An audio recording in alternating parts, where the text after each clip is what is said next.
about second breakfast. Time for second breakfast.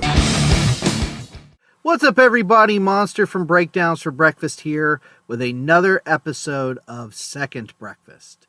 So it seems like a lot of my episodes have different themes. Sometimes it's a story about a band or an artist, or if you've been hanging out recently, we did the series on new metal albums. So, but one of the other ones is Monster Sees Blank Live. I guess I didn't realize how many shows and concerts I'm actually going to on a regular basis until I started doing a little bit of a summary of each one of them. But I went to a pretty cool one see. Today is August 26th, and so at the time of recording this, it's been a few weeks, but August 5th, me and friend of the show, David, went and saw what they're calling the quote-unquote Unity Tour. Now, what's really funny about the title of this tour, we'll start there, is that 311 has been calling their summer tours the Unity Tour since as long as I can remember. At least 10 plus years. So I don't really know. When it first got announced, I got my hopes up big time because I thought it was 311 with the bands that I'm getting ready to list. And if you're a fan of 90s alternative music, that would have been like a dream come true. But no, instead 311 took Bad Flower out on tour, and I don't really know much about them, and I haven't heard a lot of good things about them. So it doesn't matter. Friend of the show, David, wanted to go to this show, and he already had a ticket. And so we kind of got to talking. I basically said, I'll go with you. So the Unity Tour was Collective Soul with special guests Live, Our Lady Peace, and I know I'm going to get her name wrong, Greylin James Rue. Now, I'd never heard of her. She appears to be very young. I think that was sort of one of those buy-on deals to get in front of some people. Because she also, well, we'll get there. So anyway, this show was not... I've seen Our Lady Peace live before, but it's been a long, long time. But I really like them. And I actually really like Collective Soul. Their first 3 or 4 albums up through, I can never remember the name of the first one. It's really long. But then the second one's just the Blue Album, Collective Soul. The third one, Disciplined Breakdown. And then the fourth one, Dosage. I had all those. And I really enjoyed all of those. So... And then Live is not a band that I never sought them out. I heard a few of their songs on the radio and was very indifferent to most of it. So I didn't really care about them. But I wanted to see Our Lady Peace again, and I'd never seen Collective Soul, so I thought, hey, why the hell not? Sounds like fun. Especially with my buddy David. We go to a lot of shows together and we have a lot of fun. So anyway, and on top of all that, the show was actually in Greensboro, which is really close. Essentially where I live is just slightly north of Greensboro. So to go to a show in Greensboro is a 20 to 30 minute drive.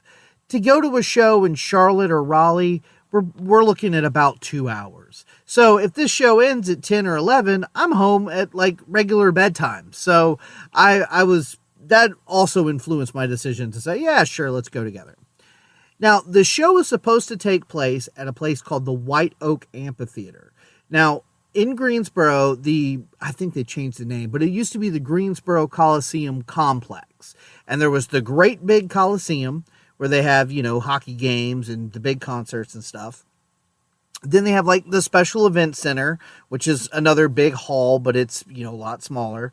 But then they also have the Field House, which is kind of I guess it's a steel structure, but it's kind of small, and that's where the minor league basketball team plays. And then there's another little place called the Piedmont Hall, which is essentially a small music venue. It might hold 1,000 people or something. I honestly don't know. It might even hold as many as 2,000, but it's not very big. It's like going to see a show at a really big club, basically. And then there's the White Oak Amphitheater. Now, this seems to be a relatively new thing, within the past, maybe 5-10 years, but small amphitheaters. Because before it was the amphitheater held 30,000 people. But then these smaller ones would start popping up like in downtown areas. And that's kind of how this is. The Greensboro Coliseum area is not really downtown, but it's not too far from it either. And so you've got all these different sized venues essentially inside of one location that you could do all kinds of stuff. So this particular show, Collective Soul, was supposed to take place at the White Oak Amphitheater. We've been dealing with some weather, and the day of the show, it was kind of cool and rainy. So, but there wasn't no storms. There was no like lightning or anything. So me and David just sort of chalked it up and we're like, okay, well, I guess worst case scenario, we'll sit in the rain. And that's another thing. We had seats. That's important to remember. It was outdoor at an amphitheater, but we had actual physical seats to put our butts on. That's important. So, I mean, almost on the way to the Coliseum, he got an email that said, hey, your concert is being moved indoors to the Special Events Center. Now, I speculated that it could have been just the weather, but it also could have been ticket sales, because I'm not exactly sure how many people the amphitheater holds and how many people the Special Events Center holds, but I can almost guarantee the Special Events Center holds less. I've saw one or two other bands there. I think that's where I saw Volbeat with him and maybe All That Remains, maybe one or two other bands. I know it was a weird lineup. It was kind of a fun show. And then I think I saw Pat Benatar in there, which that's also a cool show. But anyway, so me and David are on the way to the show, and we've been moved from the outdoor amphitheater to the indoor Special Events Center. Now, the way the Special Events Center is set up is you essentially walk in, and as you walk in the door, the bathrooms are the first thing that you see. But you hang a left, and it opens up into this giant square. And up against the wall on the left, sort of like you just turned the corner from the bathrooms and now you're up against the wall, are bleachers. And then the rest of the floor is wide open. They might have bleachers like way on the other side, and maybe they do like basketball games in there and stuff. I feel like I might have seen a sporting event in there before. But for the way this was set up, they just had the one side of the bleachers pulled out, and then the stage was, further back. So when we walked in, I feel like the opener had already started, but just barely. She only did like 4 songs, I think. So when we got in there, she was already performing, and we were looking at the t-shirts and stuff, because he's like me. If it's not $70 and it's at least kind of cool looking, we're going to get a concert tee. We can't help ourselves. We make pretty good decisions with our money, except on concert merch, because it's kryptonite. So anyway, we stand in line. I actually fought the urge to buy an Our Lady Peace and a Collective Soul shirt. Just got a Collective Soul shirt. I would have gotten an Our Lady Peace shirt if it had tour dates on the back. It didn't. They had 2 with logos, and so I was able to push it down a little bit and not waste my money there. So anyway, so we go in, no problem with the tickets. They basically, we just showed them things, scanned, walked in, just like we would anywhere else. But here's the problem. Other than that wall of bleachers, which is side of the venue, so you're not looking directly on the stage, you're at the side of it, there's nowhere to sit. And the ground is just flat concrete. So I felt kind of bad for my buddy David, and myself too, because I paid him full price for the tickets, but we paid to have decent seats as opposed to sitting in the lawn, and the lawn seats were only like, I don't know, $25-$30.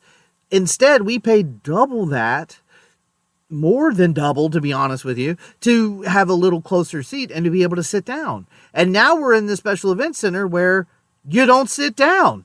So they had like 2 barricades. This is another thing that I think is kind of shitty that I've seen a lot of bands do and venues do.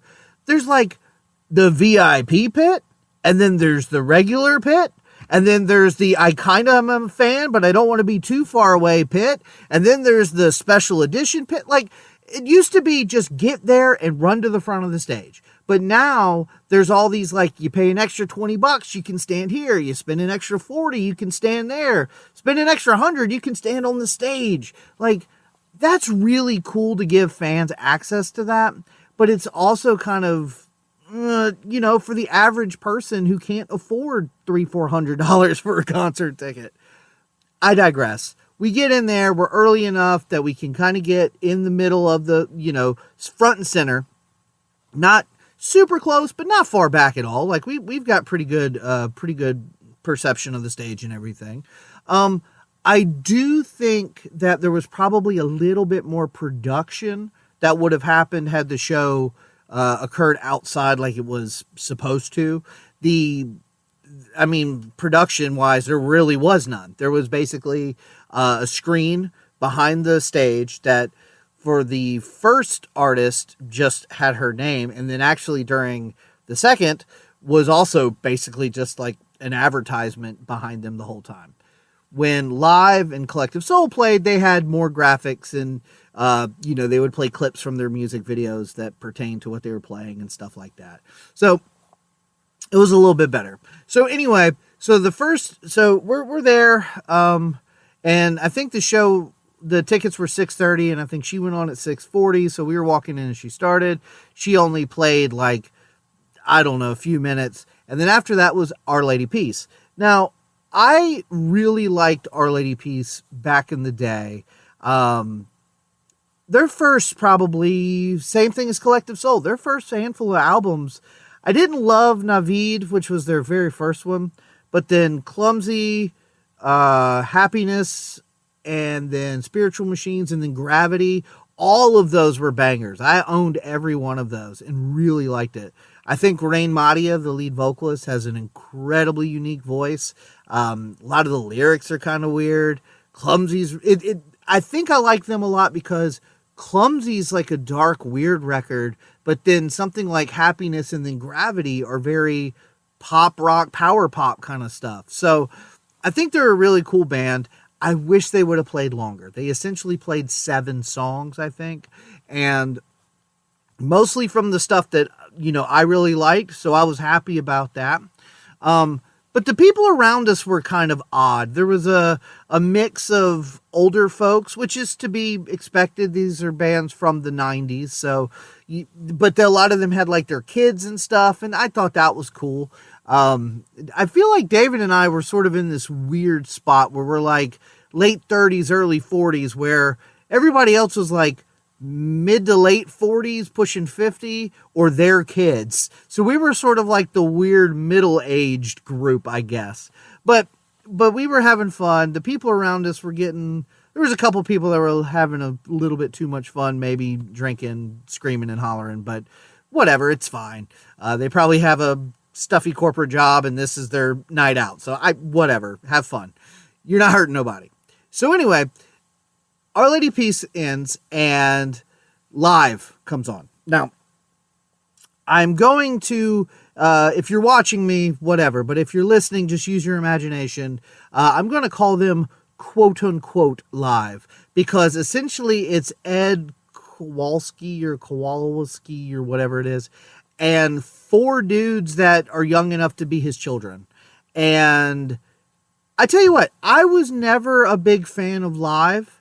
Obviously I had heard, I Alone Love You, Lakini's Juice, Dolphins Cry. Like, I've heard all of those songs. And I thought, well, you know what? Hey, I've never seen them live. Maybe live will make Live more cool for me. It doesn't at all. In fact, I kind of hated it. I can't even really put my finger on what I hated so much about it, but it just wasn't very good. I felt like the lead vocalist, was very much just kind of there, just kind of phoning it in, sort of. The guys around him almost acted like they were in the wrong band. Like, the bass player was this huge, burly guy with a beard who was like throwing down, and it's like, dude, this is Lightning Crashes. Calm down. So And then the lead guitarist, he was great, but he was obviously like, he wants to be a superstar. And so he's going to have to like get with a country artist or something, because playing with live is not his, I don't know. He can do better. But it was fine. I didn't hate it, but I really didn't love it. But what was really interesting to me was, and they advertised this as the quote unquote Unity tour, and it was very much like kind of co-headline, Collective Soul and Live. And I don't know if they switched on certain nights or if it was always, Our Lady Peace live and then Collective Soul. Maybe sometimes it went Collective Soul live. I don't know. But a lot of the people around us were wearing live t-shirts, and they actually left. Like, they stuck around for a couple of songs by Collective Soul, but then they left. And I was just like, y'all sat through all of that shit, and now Collective Soul's up here. Every song is a banger you've heard on the radio practically, and y'all are leaving. It blew my mind. But anyway, so Live does their thing. Speaking of lightning crashes, oddly enough, they ended their set with that, which I thought was very bizarre. Like, of all their quote-unquote hits, that's the one you're going to end the show with. So, weird, but whatever. So they finish up, then, the show's rolling on time. Like, everything's going really smooth. But me and David, our knees and our ankles are just shot. We've been standing here for 4 or 5 straight hours on concrete, and it's like, those seats sure would have been nice right about now. So anyway, Collective Soul comes up there, and I tell you, man, I think their lead singer's also Ed. I think it's Ed Roland, maybe. He's pushing. He's got to be like, I think early 60s maybe, and he was having so much fun.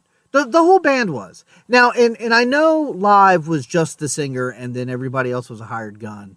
A couple of the members of Collective Soul are either original or have been there for 10 plus years. So it's not as bad as Live. I think, if I'm not mistaken, I think everybody in Our Lady Peace was original except for the drummer, maybe. Don't quote me on that. There might have been another guy that switched out, but kind of similarly, it's been mostly those guys for a while. But anyway, Collective Soul, a lot of fun. They sounded really good. No hiccups, no nothing. Everything was really solid. Played a lot of stuff off the Blue album, the self-titled album, which is probably my favorite Collective Soul album. So, and including stuff like Gel and Where the River Flows, which are not deep cuts, but, because obviously they play Shine, that sort of. What was interesting was they played Shine early. It was like the second or third song. They played a couple songs I had never heard before off of some other stuff, but they sounded really good. They were tight. They were professional, and like I said, Ed just looked like he was having a lot of fun.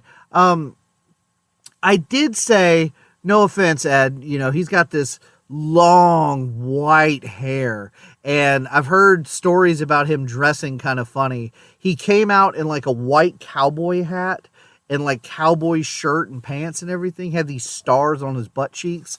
It was really funny, but like I said, you could just tell he was having fun. The whole band looked like they were having fun. A lot of smiles and playing off of each other and stuff.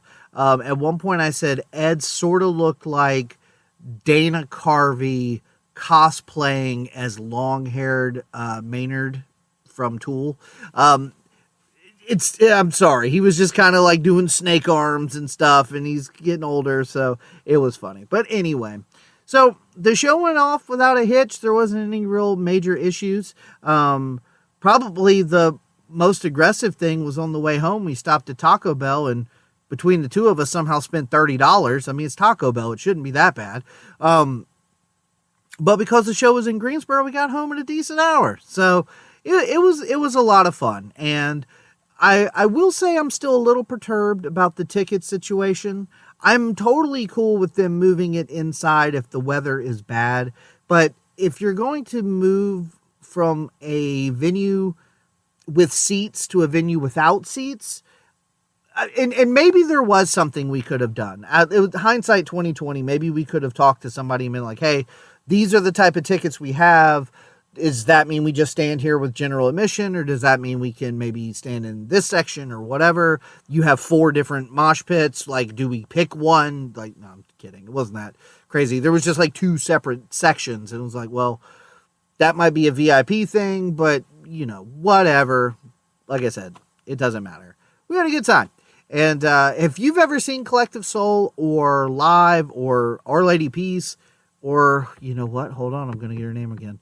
Greylin James Rue, which, by the way, she was fine. Like, she kind of had, it kind of reminded me of sort of Alanis Morissette 90s female-fronted rock. Like, it wasn't bad. It's just, I was there for, Our Lady Peace and Collective Soul, so I was just kind of like, she's an opener. You warm up the crowd. I really, really wish Our Lady Peace could have got like maybe 2 or 3 more songs, and Live maybe just not play. That would have been cool. Or maybe Live was the first band that plays 6 or 7 and then go away. But whatever. We had fun. If you've never seen Collective Soul live, I'd say check them out. If you've never seen live, I mean, I guess if you really like what you've heard on the radio, but to me, it's just Ed and random people. Like, I don't know. It didn't do anything for me. And then, yeah, Our Lady Peace is great live. I'd recommend seeing them if you ever get a chance. But yeah, so that's Monster's most recent adventure to go see live music. And I've got tickets to see at least 3 more shows so far this year, but it's only August, so Lord knows, there might end up being some more. But if you've ever seen any of these bands live, or you're a fan, you're not a fan, whatever, let us know. breakdownsbreakfast@gmail.com. Feel free to comment, like, share, subscribe, whatever. I don't know what the hell you do on these things. But yeah, thank you for hanging out, and have a great day.